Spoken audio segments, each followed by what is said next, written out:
कि क्या जरूरत थी आज की डेट में सियासत का छौंका। तो मैं पूछना चाहता हूं 1000 साल पुराने किसी बर्बर आक्रमणकारी के साथ के विरुद्ध बोलने में आज किसकी भावना आहत हो रही है भारत में? ये मेरी समझ से बाहर है। इसमें सियासत कौन सी हो रही है? आज से केवल 80 साल पहले यहूदियों का होलोकॉस्ट हुआ जर्मनी में, तो आज जर्मनों में कोई नहीं कहता कि अगर यह कहा जाए कि Rudolf Hess, Adolf Hitler, Hermann Goering, Rudolf Eichmann ये हत्यारे थे, तो किसी जर्मन की भावना तो नहीं हाथ होती, न जर्मनी की सियासत पे कोई असर पड़ता है।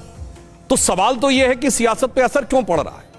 अब आइए दूसरा प्रश्न जो आपका था कि आज इसकी आवश्यकता क्यों है, तो मैं याद दिलाना चाहता हूं ऑपरेशन सिंदूर से कनेक्ट करिए। ऑपरेशन सिंदूर से चंद महीने पहले, चंद महीने नहीं शायद चंद दिन पहले, आसिम मुनीर का एक वीडियो आया था जिसमें उन्होंने कहा था कि हिंदू और मुसलमान दो अलग नेशन हैं और इस बुनियाद पर हमने पाकिस्तान बनाया था।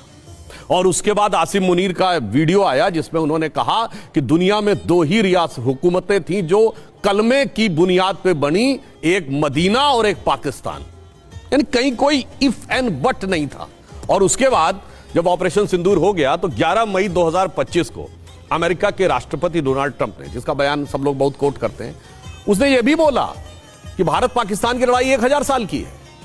उस बयान को लेकर हमारे ऊपर विरोधियों ने अटैक किया, यह सवाल नहीं किया कि जो देश 78 साल पहले बना उससे लड़ाई 1000 साल पहले से कैसे है। डोनाल्ड ट्रंप गलत नहीं था, यही है 1000 साल की लड़ाई। और यह मैं हवा में नहीं बोल रहा हूं। आप कोई कहे कि आप इंटेलेक्चुअल एक्सट्रापोलेशन कर रहे हैं। आज पाकिस्तान अपनी बैलिस्टिक मिसाइल का नाम क्या रखता है? गजनी, गोरी, बाबर, सबमरीन का नाम आलमगीर, और कह भी रहा है कि मैं इसी को मानता हूं।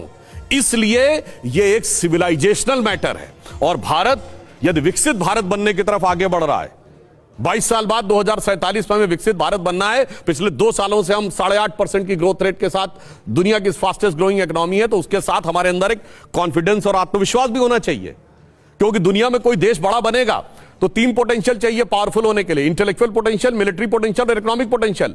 पर अगर दुनिया को दिशा देनी है तो कल्चरल पोटेंशियल भी चाहिए।